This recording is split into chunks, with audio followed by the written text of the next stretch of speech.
नमस्कार दोस्तों। तो घटनाचक्र बिहार तथ्य सार में हम बिहार के प्राचीन इतिहास से संबंधित तथ्यों को देख रहे थे और मौर्य साम्राज्य तक हमने देख लिया है। अब हम देखते हैं, ये लास्ट वीडियो होगा बिहार के प्राचीन इतिहास से संबंधित। तो शुंग वंश के बारे में अब हम देखेंगे। तो शुंग वंश के बारे में हमने दरअसल लास्ट में पढ़ ही लिया था कि मौर्य शासक, जो अंतिम मौर्य शासक था जिसका नाम था बृहद्रथ, इसकी हत्या करके उसका ही जो सेनापति था, बृहद्रथ का सेनापति पुष्यमित्र शुंग ने ही शुंग वंश की स्थापना 184 ईसा पूर्व में किया था और मगध का शासक बन गया वो। उसकी उपाधि सेनानी थी, यानी सेनानी किसकी उपाधि थी? तो पुष्यमित्र शुंग की उपाधि थी। उसने यवन आक्रमण को विफल किया। पुष्यमित्र ने 2 अश्वमेध यज्ञ किए हैं। तो पुष्यमित्र ने कितने अश्वमेध यज्ञ किए हैं? तो 2 अश्वमेध यज्ञ किए हैं। इसके पुरोहित पतंजलि थे। तो ये बात कई बार क्वेश्चन में पूछा गया है कि पतंजलि किसके पुरोहित थे? तो पुष्यमित्र शुंग के पुरोहित थे। नेक्स्ट क्या है? उसके बाद उसका पुत्र अग्निमित्र शासक बना। तो पुष्यमित्र शुंग के बाद अग्निमित्र उसका शासक बना है मगध का। इसी अग्निमित्र और मालविका से जुड़ी कहानी पर महाकवि कालिदास ने मालविकाग्निमित्रम नामक नाटक की रचना की है। तो मालविकाग्निमित्रम जो नाटक रचा गया है, अच्छा पहले तो ये नाटक है, तो कई बार ये भी पूछ देता है कि नाटक है कि नहीं, या कुछ दूसरा रचना है। तो मालविकाग्निमित्रम क्या है? नाटक है। ये पहला फैक्ट। किस पर ये रचित हुई है? तो मालविका और पुष्यमित्र शुंग का जो पुत्र अग्निमित्र है, इन दोनों के प्रेम कथा पर है ये शायद। नेक्स्ट, देवभूति इस वंश का अंतिम शासक था। तो क्वेश्चन पूछ सकता है कि शुंग वंश का अंतिम शासक कौन था? तो देवभूति अंतिम शासक था। नेक्स्ट, कन वंश। देवभूति के मंत्री वसुमित्र ने उसकी हत्या कर कन वंश की नींव डाली। तो जिस तरह से पुष्यमित्र शुंग ने बृहद्रथ की, मौर्य साम्राज्य के अंतिम राजा बृहद्रथ की हत्या करके पुष्यमित्र शुंग की, मतलब शुंग वंश की स्थापना की थी, उसी तरीके से जो शुंग वंश का अंतिम शासक था देवभूति, उसका हत्या, उसका ही ये मंत्री वसुमित्र ने उसकी हत्या कर दी और कन वंश की स्थापना कर दी। नेक्स्ट, सुशर्मा इस वंश का आखिरी ये शासक था। किस वंश का? कन वंश का। क्वेश्चन ऐसे बनेगा कि कन वंश का अंतिम शासक कौन था? तो सुशर्मा था। नेक्स्ट, कुषाण वंश। कुषाण वंश से संबंधित क्या फैक्ट है? कनिष्क ने पाटलिपुत्र को विजित कर अश्वघोष को अपने साथ ले गया। कुषाणकालीन नागार्जुन नालंदा के एक प्रसिद्ध रसायनविद थे। प्रयोगशाला में प्रयोग किए जाने वाले उपकरण वीकर का आविष्कार नागार्जुन ने ही किया है। तो वीकर का आविष्कार किसने किया? नागार्जुन। नागार्जुन किस शासक से संबंधित है? तो कुषाण काल से संबंधित है, नहीं कनिष्क के काल से। नेक्स्ट, कुषाण साम्राज्य के बाद पाटलिपुत्र पर लिच्छवियों का शासन रहा। तो क्वेश्चन ऐसे बना है कई बार कि कुषाण साम्राज्य के बाद पाटलिपुत्र पर किसका शासन रहा है? तो लिच्छवियों का शासन रहा है। नेक्स्ट है गुप्त वंश, जो कि महत्वपूर्ण है, तो इसको देख लेते हैं, यहीं पर फिर ये खत्म हो जाएगा चैप्टर पूरा। तो गुप्त वंश के बारे में फैक्ट क्या है? समुद्रगुप्त का प्रयाग प्रशस्ति, कुमारगुप्त का विलसंड स्तंभ लेख और स्कंदगुप्त का भीतरी स्तंभ लेख के आधार पर निष्कर्षतः इस वंश का प्रथम शासक श्रीगुप्त था। तो इतना एक प्रूव करने के लिए बता रहा है कि श्रीगुप्त पहला शासक था गुप्त वंश का, जिसकी उपाधि महाराज थी। इसका उत्तराधिकारी घटोत्कच था। अब नेक्स्ट फैक्ट जो है, चंद्रगुप्त प्रथम पहला शासक था जिसने महाराजाधिराज की उपाधि धारण की। तो क्वेश्चन ऐसे बन सकता है कि महाराजाधिराज की उपाधि गुप्त काल में सबसे पहले किसने धारण की थी? तो चंद्रगुप्त प्रथम ने धारण की थी। नेक्स्ट है, उसने लिच्छवी राजकुमारी कुमार देवी से विवाह किया। किसने किया था कुमार देवी से विवाह? तो चंद्रगुप्त प्रथम ने, जिसने महाराजाधिराज की उपाधि सबसे पहले धारण की थी, इसने लिच्छवी राजकुमारी कुमार देवी से विवाह किया।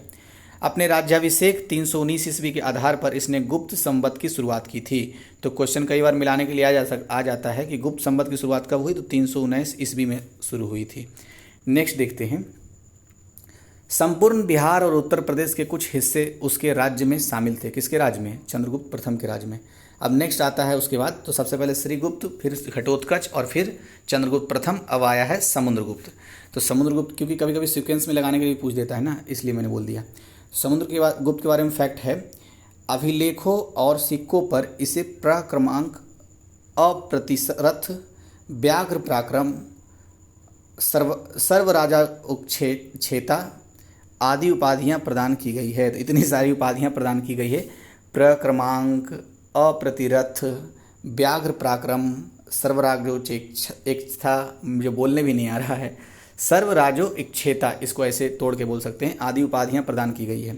इतिहासकार स्मिथ ने इसे भारत का नेपोलियन कहा है। तो ये महत्वपूर्ण फैक्ट है कि पहले तो ये आ सकता है कि समुद्रगुप्त को भारत का नेपोलियन किसने कहा है, तो स्मिथ ने कहा है। या फिर ऐसे क्वेश्चन बन सकता है कि स्मिथ ने गुप्त काल के किस शासक को भारत का नेपोलियन कहा है, तो समुद्रगुप्त को कहा है। ठीक है, नेक्स्ट देखते हैं। उत्तरापथ के द्वितीय अभियान में 9 राजाओं को विजित किया। दक्षिणापथ अभियान में 12 राजाओं को विजित किया। दक्षिणापथ अभियान में विजित क्षेत्रों पर समुद्रगुप्त ने केवल अधिराजत्व का दावा किया। उसकी नीति ग्रहण मोक्ष अनुग्रह की नीति थी। तो क्वेश्चन ऐसे बनता है कि ग्रहण मोक्ष अनुग्रह की नीति गुप्त काल के किस शासक से संबंधित है, तो समुद्रगुप्त से संबंधित है। अशोक के इलाहाबाद स्तंभ पर समुद्रगुप्त की प्रशस्ति उसके संधि विग्रहिक एवं राजकवि हरिसेन ने लिखी है। तो क्वेश्चन ऐसे बन सकता है हरिसेन पर कि अशोक के इलाहाबाद स्तंभ लेख पर समुद्रगुप्त की प्रशस्ति का मतलब प्रशंसा पत्र होता है, तो किसने लिखी थी, तो हरिसेन ने लिखी थी। हरिसेन कौन था, तो समुद्रगुप्त का संधि विग्रहिक था और राजकवि भी था, मतलब राज दरबार का कवि था। नेक्स्ट है रामगुप्त के बारे में। तो एक फैक्ट है सिर्फ इसके बारे में, इसकी ऐतिहासिकता मतलब इसका जो हिस्टोरिक पीरियड है वो संदिग्ध है, मतलब डाउट में है। नेक्स्ट आता है चंद्रगुप्त द्वितीय। तो सबसे पहले श्रीगुप्त, घटोत्कच, चंद्रगुप्त प्रथम, फिर समुद्रगुप्त, फिर चंद्रगुप्त द्वितीय। तो देखते हैं इसके बारे में।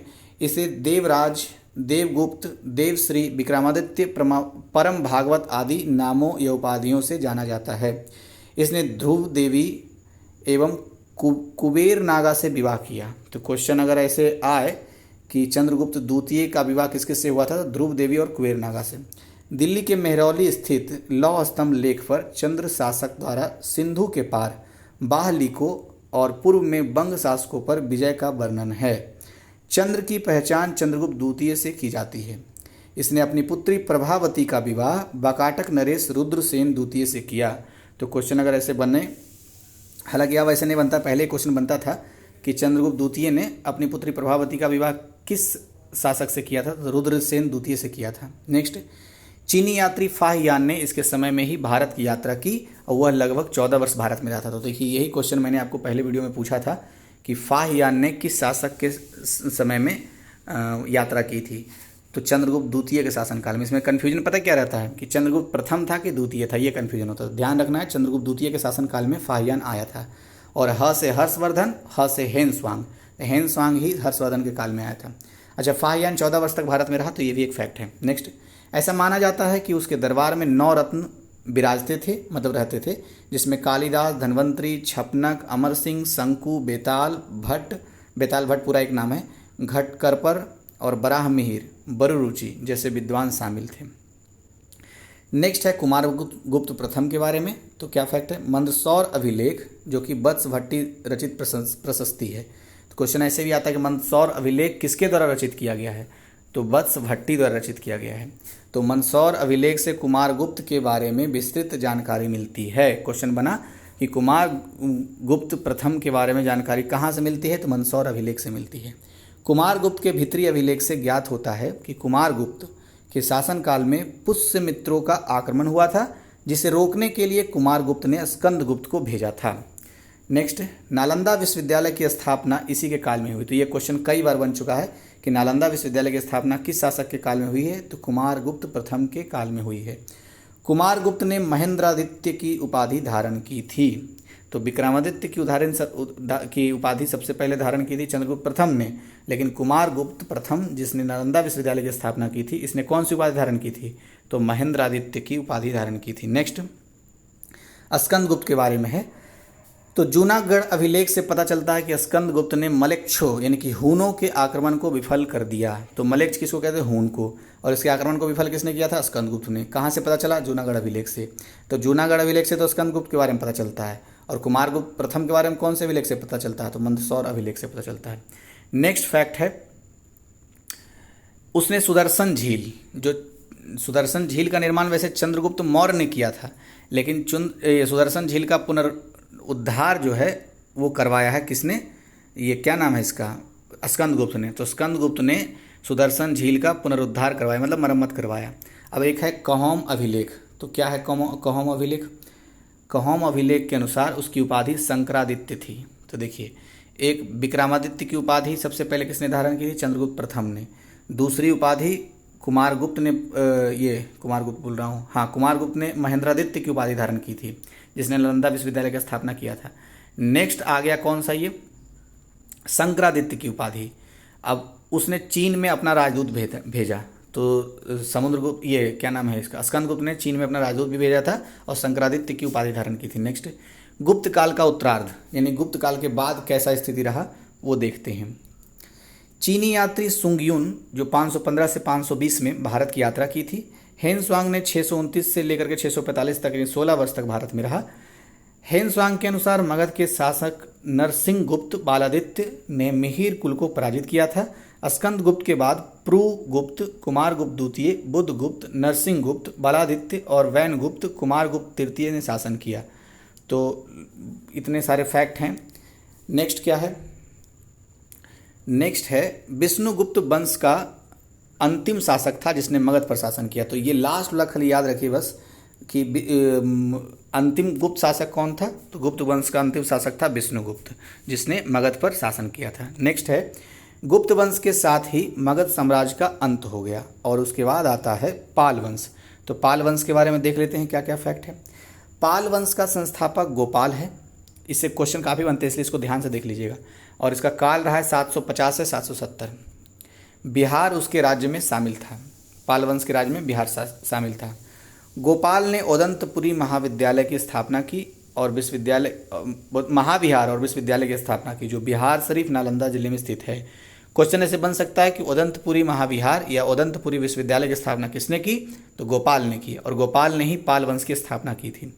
ये कहाँ है ओदंतपुरी विश्वविद्यालय, तो दरअसल बिहार शरीफ का पुराना नाम ओदंतपुरी था। नेक्स्ट क्या है, यह महावीर हिरण्य प्रभात पर्वत पर पंचानन नदी के किनारे स्थित था। अब नेक्स्ट क्या है, अच्छा ये जो मैं बोला हूँ कि उदंतपुरी बिहार शरीफ का पुराना नाम था, तो बिहार शरीफ के पास ही एक पावापुर हॉल्ट है, पावापुरी ये जैन धर्म से भी जुड़ा रहा है, तो पावापुरी हॉल्ट है, वहीं पर रेलवे के द्वारा लिखा हुआ है उदंतपुरी ऐसा करके, तो वहाँ देखा जा सकता है आसानी से। नेक्स्ट धर्मपाल का जो शासनकाल रहा है वो रहा है कि 770 से 810। तो इसी के समय में त्रिपक्षीय संघर्ष शुरू हुआ। प्रतिहार नरेश वत्सराज ने धर्मपाल को पराजित किया।